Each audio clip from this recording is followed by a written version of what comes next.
Halo sahabat pengacara Mawar dimanapun Anda berada, ketemu lagi di acara Head to Head bersama dengan pengacara Mawar. Kali ini kita akan membahas seputaran kasus ijazah Jokowi karena banyak yang mempertanyakan keberadaan kita sekarang ini di mana. Dikira orang kita menghilang. Tidak, kita lagi sibuk dalam hal memperjuangkan RUU Advokat ya. Karena beberapa bulan lagi akan menjadi draft dalam RUU Undang-Undang Advokat. Maka dari itu kita kawal semua proses hukum yang sedang berjalan di Republik ini. Narasumber kita kali ini yaitu narasumber yang paling top dan menjuarai nomor 1 di Petisi Ali. Karena kalau beliau selalu tampil itu yang nonton itu ratusan ribu. Nah, jadi tidak ada yang bisa mengalahkan beliau di narasumber Petisi Ali, yaitu Bapak Irjen Pol Purnawirawan Riki Sitohang. Selamat siang Bang, sehat Bang? Assalamualaikum. Waalaikumsalam warahmatullahi wabarakatuh. Bang, kita akan memberikan pencerahan dan pencerdasan kepada masyarakat yang awam hukum nih. Karena saya lihat ini mereka sedang euforia atas kemenangan pra peradilan kata dia gitu kan. Dan sebenarnya dia juga nggak ditahan dia. Dia pra peradilan juga dari segi perspektif hukum apa yang mau diperhatikan orang dia nggak ditahan kan gitu. Nah, jadi orang menganggap bahwasanya dengan dikabulkannya sebagian ya oleh Pengadilan Negeri Jakarta Selatan terkait dengan permohonan pra peradilan ini, perkara ini gugur katanya. Ya ini yang mau kita bahas. Saya juga kaget loh kalau gugur. Gimana dong proses penuntutannya? Kan ini kan bukan di tahap penyidikan lagi, tapi sudah masuk di tahap pra penuntutan. Harusnya kan yang digugat bukan polisi tapi jaksa. JPU-nya yang JPU-nya udah lewat. Ya, ini betul. Putusan yang menurut saya ini aneh juga kan gitu. Karena proses penuntutan, proses penanganan perkaranya bukan di polisi tapi diperbaiki koreksi polisi kan gitu. Nah, ini yang menjadi persoalan. Pandangan Abang seperti apa? Baik, terima kasih Bung Pitra. Ya. Assalamualaikum warahmatullahi wabarakatuh. Waalaikumsalam warahmatullahi wabarakatuh. Selamat siang dan salam sejahtera untuk kita semua. Memang saya udah lihat ya waktu selesai Hakim Tunggal membacakan kesimpulan dan hasil keputusannya. Dan rakyat harus mengerti secara komprehensif bahwa yang dikatakan putusan itu bukan putusan mengabulkan pra peradilan, tapi sebagian. Berarti ada substansi pokok yang tidak dapat dikabulkan. Apa itu? Yaitu materi pokok perkara tentang penetapan dia sebagai tersangka. Kenapa saya katakan demikian?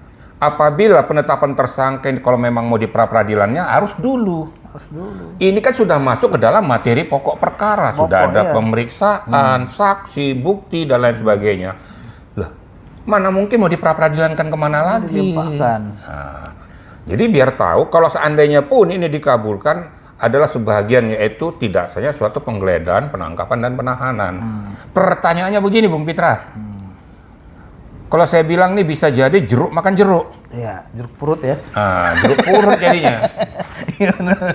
Kan ada surat izin penggeledahan dari Pengadilan Tangerang tahun 2025. Iya, ada. Nggak salah November, nggak salah tuh ya. Nah sekarang diamputasi oleh hakim juga. Kan jeruk makan jeruk nih. Iya benar. Yang namanya penggeledahan itu kan tidak ada limitasi. Dan kalau seandainya dikeluarkan surat izin penggeledahan, tentu yang beririsan dengan diduganya suatu perbuatan tindak pidana. Kemungkinan untuk mencari bukti-bukti pendukung yang lain. Lah yang salah di mana kok diamputasi? Dasar pemikirannya apa? Kan itu. Yang satu lagi, masalah penahanan. Yang ditahan itu siapa? Kan dia akan dibawa dengan memberikan surat perintah membawa, tapi tidak mau tanda tangan. Dibawa ke Polda, kemudian setelah itu dipindahkan ke rumah sakit untuk dicek kesehatan. Nah, cek kesehatan kan persyaratan. Kan? Setelah P21 sebelum diserahkan ke JPU harus lengkap barang bukti tersangka dalam keadaan sehat walafiat, jasmani dan rohania, dan juga berkasnya. Ini kan langkah ini kan sudah umum. Dilakukan dan tidak pernah berada di tahanan Polda. Nah, terus Hakim Tunggal itu mengatakan tidak hanya suatu penahanan yang mana?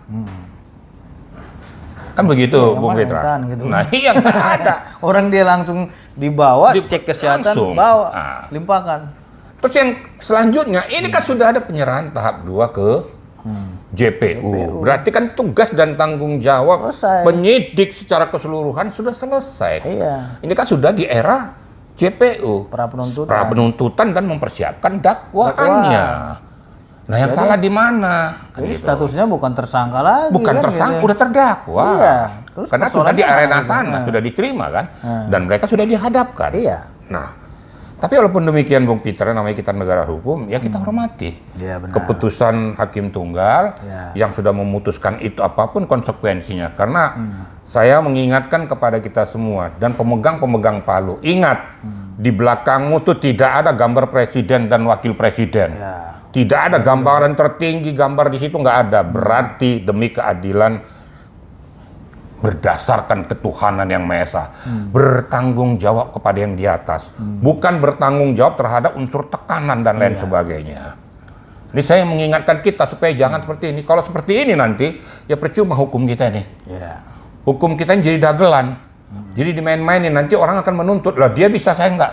Iya. Ini yang berbahaya. Dan perpecahan bangsa ini bisa terjadi. Lah saya berharap juga pemegang-pemegang direktif supaya mencermati semua, kan gitu. Jadi walaupun demikian ya kita lihat aja nanti perkembangan daripada persoalan dan perjalanan Pak Roy Suryo. Sekarang kan mengajukan lagi nih Iya, untuk tersangkanya kan. tersangkanya, penetapan Persoalannya kan dia bukan tersangka lagi. udah nah saya paling senyum kan, yang hapus yang lagi dia mau tidak sahnya penetapan tersangka tentang menggunakan pasal 32 dan 35 Undang-Undang ITE loh, di mana ini kan sudah materi pokok perkara Nah, nih. itu tadi. Lu pakai ilmu apa lagi nih kan Iya. gitu. Nah, yang apesnya lagi yang termohonnya itu termasuk presiden loh. Enggak, persoalannya kenapa ke presiden ya? Lah, saya Ilmu hukumnya gimana? Lah, saya kan ya habis pikir kan. Iya. Yang namanya termohon itu adalah pemangku kebijakan yang mengekang Ya. hak-hak seseorang Dan yang menangani proses dan yang hukumnya. menangani proses hukumnya. Lah, apa hubungannya? Ya. Kok larinya kok ke presiden? Ya. Itu kan eksekutif, Besok bukan kepala yudikatif. desa yang disomasi dia. Ya kan? Ya, kita harus berani untuk ngomong gitu supaya Iya. jangan euforia yang berlebihan. Nah, iya itu tadi. Percaya dengan saya, ya. Karena Tifa juga sudah masuk di sana tuh. Dan ini selesai, apapun kau katakan pasti akan masuk. Masuk ya. Masuk. Kalau sempat dikabulkan sama hakim ya sudah nggak ngerti lagi saya. Iya. Ini berarti menabrak hukum. Apalagi ada kasus pencemaran nama baik. Nah, kan? iya, menabrak hukum positif kita. Iya. Masa diadu-adu antara subjek formil dengan materi? Kan nggak cocok. Ya, kita juga memang hormati keputusan Pengadilan Negeri Jakarta Selatan. Akan tetapi kan kita lihat dari segi proses hukumnya ini kan sudah selesai di tahap penyidikan, Ya. yaitu pihak kepolisian. Artinya apapun yang mereka bilang mau salah, mau benar dan lain-lain silakan kepada jaksa penuntut umum yang sedang saat ini menangani proses itu. Nah, persoalannya adalah mereka mempersoalkan terkait dengan penggeledahan dan Penangkapan dan penahanan. penangkapan dan penahanan. Tadi abang bilang bahwasanya sudah ada penetapan situ dari Pengadilan Tangerang, Iya, betul. ya kan? Apakah ini tidak dilihat oleh Hakim tunggal. hakim tunggal ini terkait dengan ini? Karena setahu kita juga sesuai dengan aturan Kitab Undang Hukum Acara Pidana, sekalipun itu belum ada izin untuk penangkapan maupun penggeledahan itu bisa disusul. Ya. Nah, ini bisa nggak disusul itu dari abang sebagai senior? Begini, memang Biasanya ada bisa disusul kan gitu. beberapa Hal yang kriteria. mendesak gitu. Kalau seandainya, ini juga saya luruskan juga nih, Bung Pitra. Iya. Jadi memang seyogianya sebelum kita melakukan penggeledahan itu harus ada surat izin dari pengadilan, kecuali tertangkap tangan. Iya. Kalau tertangkap tangan dilakukan dulu penggeledahan, baru kita minta surat izinnya. Nah, tapi ini kan dari pengadilan kan sudah ada. Sudah ada ya. Ada surat izin penggeledahan, namanya penggeledahan itu sebelum dilakukan kan tidak ada limitasi. Melihat sikon yang memungkinkan untuk melakukan penggeledahan itu. Yang salah di penyidiknya mana? Kemudian tadi kita sudah jelaskan tadi Bung Pitra, masalah penangkapan penahanan mana ditahan. Kan upaya membawa dan ada suratnya kok. Iya. Upaya paksa. Ada ditentukan juga. Upaya paksa perintah membawa ada. Ada. Karena ada persiapan untuk dicek kesehatannya secara keseluruhan sebelum dilakukan penyerahan ke JPU. JPU. Satu saya ingatkan Bung Fitra, Saya juga bingung juga, nggak ngerti saya alasan pemikiran daripada hakim tunggal nih. Ingat nggak persyaratan penahanan ada 2? Iya. Syaratan objektif dan subjektif. Subjektif. Nah ini saya lihat yang diteropong subjektif. Lah objektif ini kan di atas 5 tahun. Ya benar. Berdasarkan pengamatan saya penyidik perlu untuk saya ambil langkah, dia kan punya hak ini. Iya. Nggak Kenapa perlu nggak saya melihat itu panggil. ya? Aneh juga ya. Nah ya maka saya bilang, saya waktu penyidik, di atas 5 tahun saya tahan. Apa saya gunakan hak subjektif itu? Enggak. Nah ini kenapa nggak dicermati? Maka saya bilang, wah ini sudah nggak benar. Tapi mau gimana lagi, udah diputuskan sama hakim tunggal. Udah putus. Kita nggak bisa ganggu. Nggak bisa ganggu gugat karena tidak bisa dibanding kan. Dan dia putusan dia itu menurut saya itu terkesan politis juga. Karena pokok perkaranya lanjut kan ininya. Jadi kan gitu. Apa dualisme gitu ya? Iya, artinya bukan malah untuk mengkritik putusan itu kan gitu, tapi kan kita berpendapat ini terkesan politis. Karena di satu sisi ini dibilang itu tidak sah, di satu sisi pokok perkaranya lanjut. Kalau tidak sah bagaimana nggak lanjut kan gitu? Benar nggak? Ya kalau nggak sah nggak sah gitu. Nggak langsung ada tekan menekan gitu ya? Iya, artinya ini dikasih ngambang gitu loh, diambangin gitu kan. Makanya nggak disadari oleh mereka-mereka ini supaya publik juga sadar. Yang dikatakan bahwa dia sudah disebutkan masalah penetapan tersangka itu tidak dapat dikabulkan. Berarti proses perkara berjalan. Yang tidak sah itu adalah penangkapan, penahanan, dan penggeledahan menurut hakim tunggal. Tapi kan tidak akan mengamputasi proses perkara. Iya, lanjut. Nah, itu biar disadari oleh masyarakat juga. Jadi jangan euforia dikirain kalau sudah penetapannya itu menang pra peradilan. Salah besar.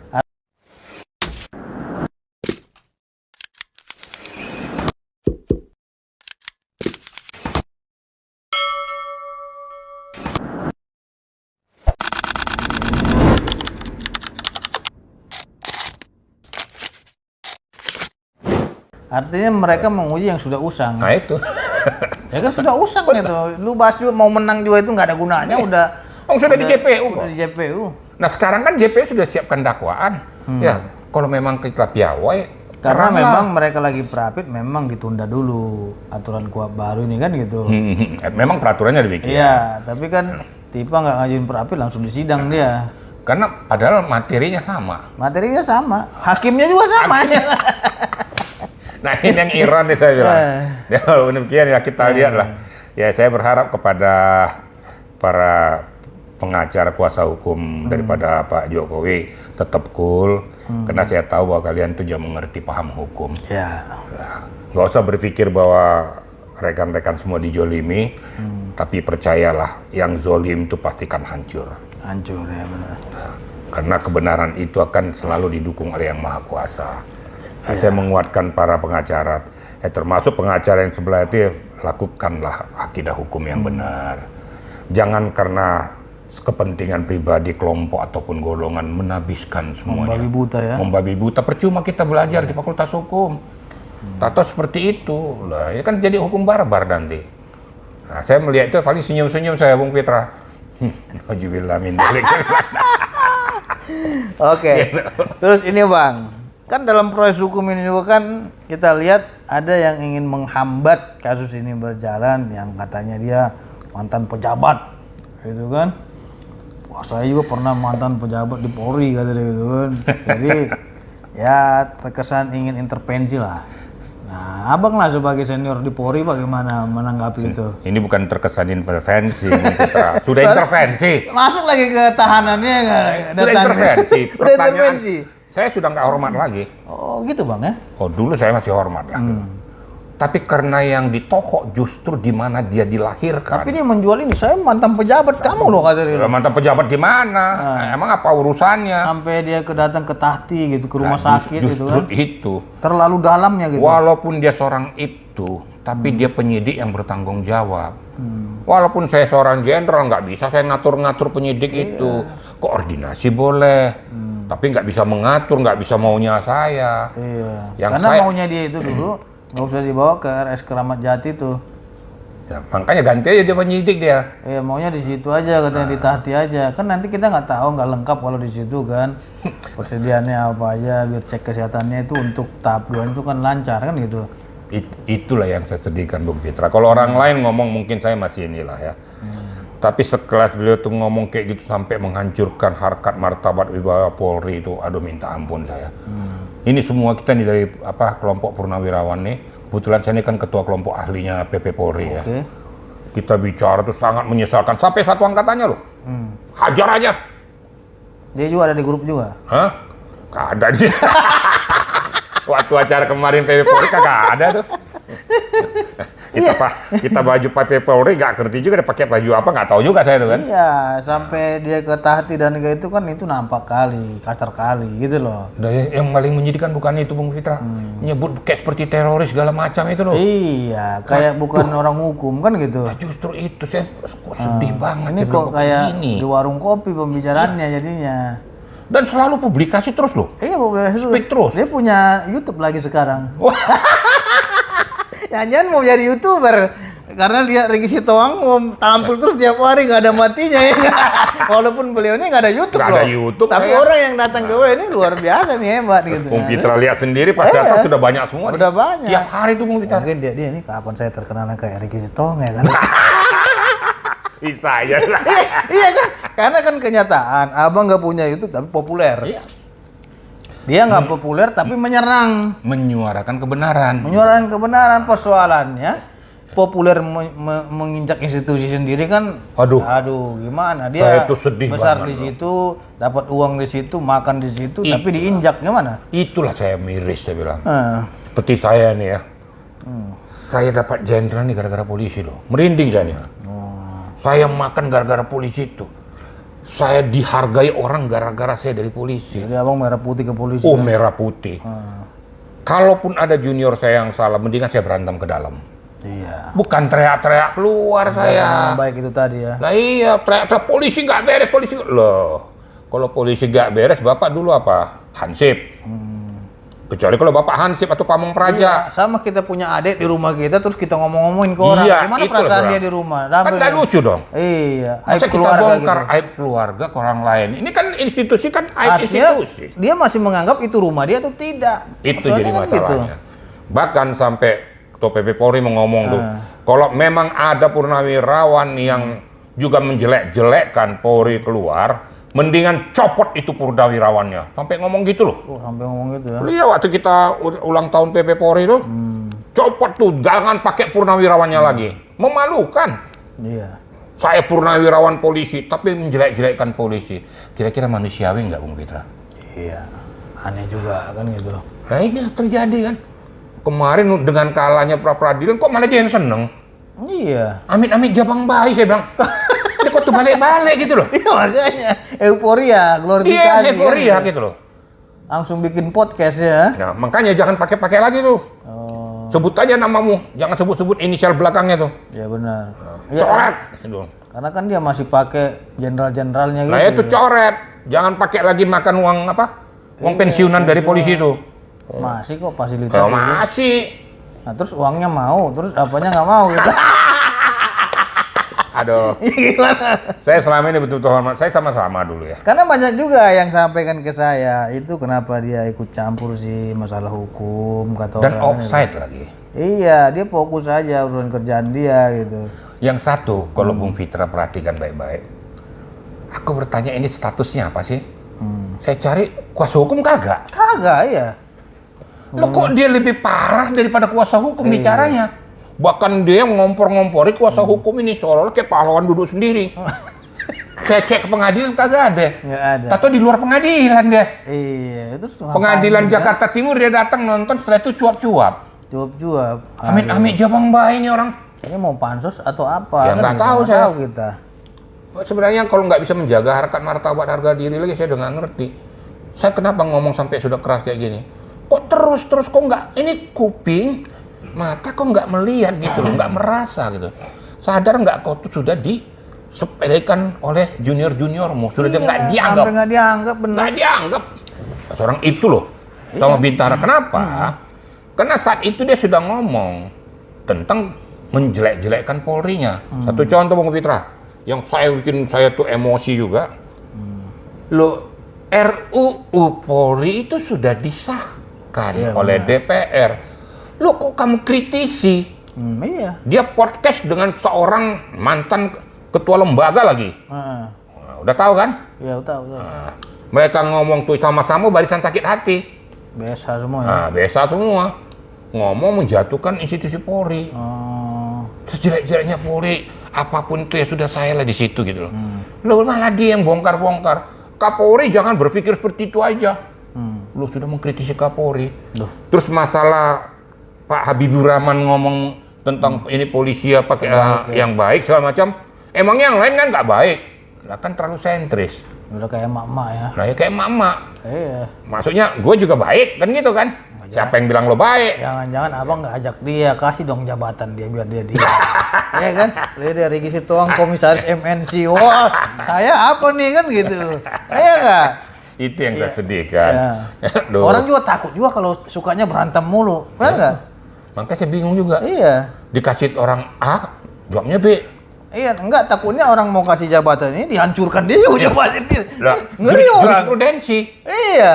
Jurisprudensi orang niru. Sekian puluh tahun kamu di institusi Polri kok injak-injak. Apalagi kita mau saya kasih nanti jabatan semua besok-besok kok injak-injak juga. Nah, itu yang ditakutkan orang. Persoalannya di situ. Dan orang-orang itu ya sekelas-kelas dia sama.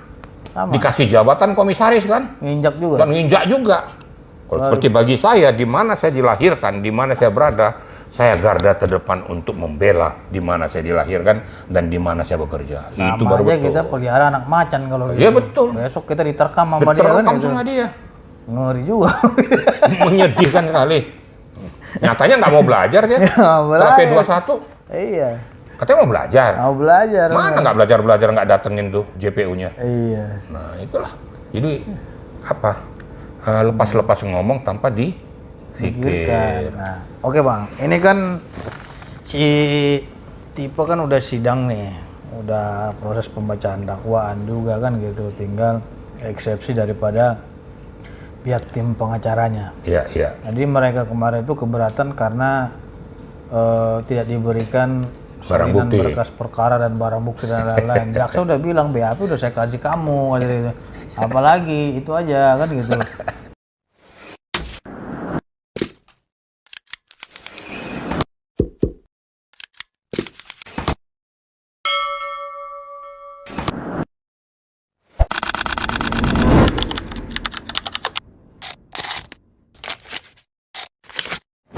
Oke Bang, ini kan si Tipe kan udah sidang nih, udah proses pembacaan dakwaan juga kan gitu, tinggal eksepsi daripada pihak tim pengacaranya. Iya, iya. Jadi mereka kemarin itu keberatan karena tidak diberikan barang bukti, berkas perkara dan barang bukti dan lain-lain. Jaksa udah bilang BAP udah saya kasih kamu, gitu. Apalagi itu aja kan gitu. Barang bukti kan nanti dibuktikan. Iya dong, gitu. diajang pembuktian dong. Tanggapan abang seperti apa? Lah saya geli ketawa. Oke. Lah kita ini Bung Pitra sudah kenyang beracara Iya. kita. Udah kenyang keluar masuk pengadilan. Bukan nanti acaranya kan gitu. Kalau ada pisau dikasih pisau gede. Nah ya itu. Yang sialnya, yang sialnya barang bukti dan berkas barang bukti itu. Lah ini kan bisa aja nanti dihilangkannya, ditambahnya atau diinikannya. Tahu nggak arena persidangan ngerti gitu? Ngerti nggak sih mereka itu yang perlu saya tanya. Aku karena nanya, kan nanti pembuktian ada. Pada waktu keterangan saksi. Betul. Nanti di situ kan, dibuktikan. pada saat nanti dia kasih tanggapan nih. Dalam eksepsinya kan. Ya kalau seandainya keputusan setelah daripada hakim mengatakan kita masuk kepada materi pokok perkara, nanti kan ada nih keterangan saksi, ahli, pembuktian, barang-barang bukti. Silakan adu kepiawaian tentang barang bukti yang ditunjukkan. Nanti diperlihatkan. Perlihatkan bersesuaian nggak dengan apa yang disampaikan nih. Dan apabila memang dari pengacara terdakwa minta diperlihatkan, diperlihatkan. Perlihatkan, tapi di ajang pembuktian. Pembuktian ya. Bukan kau minta-minta. Iya. Kalau seandainya saya nggak diberikan, kami tidak mau beracara dan kami nunggu. Lo yang hakim nih siapa? Kan, aneh juga ya. Lo gila kan? Yang hakim nih siapa nih sekarang nih? Kok dia kayak hakim gitu ya? Makanya hakim terakhir bilang kan, saya kasih kesempatan 1 minggu. Nah, saya mohonkan dengan sangat Ibu Ketua Hakim tegas. Jangan mau didominasi. Ini kan mendominasi namanya. Ya namanya di bawah daripada persidangan tuh cuma hakim yang punya kuasa. Dan audiens yang membuat gaduh segera ditertibkan. Kan kemarin kan gaduh tuh, ribut. Terus nggak ditertibkan. Nah, datang aja, saya minta audiens semua. Nah mulai nih kelihatan hakim nih kan, kuasa, memang dia punya kuasa. Udah mulai tegas dia. Nah, mulai tegas dia. Walaupun perempuan biasanya lebih tegas dari laki-laki. Ganas itu. Abang tahu lah setiur kiri nih. Nah itu, kau saya kasih sekali dua kali, nggak bacok terus kau katanya gitu kan. Besok. Kau denger kan perintah saya sekarang katanya. Eh, Besok kau bacot lagi saya usir dari ruangan sidang kan iya. gitu. Kayak kasusnya si botak itu. Nah itulah. Nah itu, karena mendominasi sidang. Oh iya benar. Loh, ya hakim ini siapa? Kan gitu kan. Iya. Nah, dia nggak sadar dengan membuat gaduhnya persidangan tuh, itu akan menambah kerugian bagi si terdakwa. Bisa saja hakim sakit karena kamu membuat gaduhnya sidang pengadilan, hukuman pokok ditambah sepertiganya. Bisa. Karena tidak mau mengamankan situasionalnya. Jadi kesimpulannya, Bung Pitra itulah tadi. Kok bisa-bisanya ya? Jangan-jangan belum pernah sidang kali itu, nggak tahu saya tuh. Iya, itu tadi. Makanya saya bilang, saya juga aneh juga kok barang bukti diminta, kan gitu. Kalau begitu nanti kalau ada barang buktinya granat, di granat itu kan meledak pula. Oh, gimana nih bur gitu. Disuruh dia, oh ini pembunuhan katanya kan, repot juga gitu. Atau dihilangkan sama dia kan? Kan bisa ini barang bukti, ini daftar barang bukti. Oh ini yang bersesuai nih. Oh, dia. Oh dihilangkan dulu kan? Atau ada barang buktinya racun coba juga. Nah itu, Enggak, ini katanya. telan dulu. Telan aja benar baru racun. Daripada kelihatan gitu kan? Udah dibilangin lu jangan ini kan gitu. Masih aja ditelan dia. Kacau jadi. Iya. Aduh, kalau lihat apa kasus ini memang dagelan bener-bener. Tapi nggak habis pikir saya gitu loh. Aduh. Karena orang menganggap kalau menurut saya perkara ini dibawa enjoy aja. Ya ilah. Kalau Kalau kita terlalu ini tegang-tegangan gitu. dulu saya Bung Pitra, nggak sampai 3 bulan nih. Selesai. Kalau abang itunya. Oh, saya mendingan saya dari dulu. Mungkin junior-junior saya tahu. Kalau saya dipaksa untuk melakukan B pada lini A, mendingan saya copot. Tapi kan persoalannya bang kan bolak-balik terus dibuat oleh jaksa peneliti. Ya itulah. Kenapa ya? Nah itu tadi sebenarnya perkara itu 3 bulan itu udah selesai. Ya ampun. Diduga pelaku jelas. Barang bukti jelas. Tapi kalau Bukti voice jelas. Sampai bolak-balik 15 Nah ya kali. itu. Apanya lagi yang mau dicari? Terus udah dilengkapi ada lagi yang lain. Kenapa nggak sekaligus aja dikasih Pemeriksaan daripada temennya sudah. UGM sudah. Apa lagi? Nah, Ini sampai setahun berlarut-larut, ada apa di balik ini semua? Ya itulah saya katakan. Ini tidak akan selesai kalau seandainya pemegang direktif tidak memberikan solusi yang tepat. Jadi mereka kan sekarang ini bang mengancam Pak Jokowi harus hadir katanya gitu kan. Nggak usah pun dia bilang, Pak Jokowi udah bilang saya akan hadir. Walaupun di dalam undang-undang tidak mengharuskan, bisa dia zoom. Bisa. Karena ada ketentuannya. Ada ketentuannya. Dan kejebak kan tuh kuasa hukumnya kan. Hebat juga tuh Aiman loh. Dia bilang Aiman. Menurut Bapak gimana kuasa hukumnya? Ya sebaiknya Pak Jokowi hadir. Jangan sebaiknya Pak. Menurut undang-undangnya Pak. Kalau menurut undang-undang sih ya dia bisa menggunakan Zoom segala macam. Lah kan dimakan sendiri kan. Iya di Nah yang dengerin itu terdakwa cengengesan kan. Gini-gini aja nggak bisa ngomong lagi. Saya juga kalau dia zoom, saya juga zoom katanya. Ah. Paling zoom-zooman mereka. Hancur lah ya. Hancur. Sidang pasar malam jadi Iya. kan. Tapi dari segi politik hukum saya melihat kasus ini banyak penumpang gelap juga. Bukan banyak banget. Iya kan? Artinya banyak yang memiliki kepentingan dalam kasus ini. Bukan hanya dari segi kepentingan hukum, tapi kepentingan pemburukan karakter terhadap Jokowi. Betul. Nah, abang menyikapinya melihat situasi politik hukum dalam kasus ini seperti apa?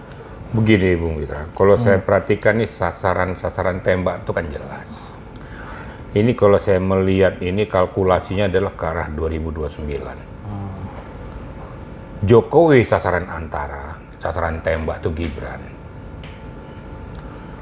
Kita lihat orang-orang yang bermain ini orang-orang yang pernah mendapatkan dampak dari Pak Jokowi.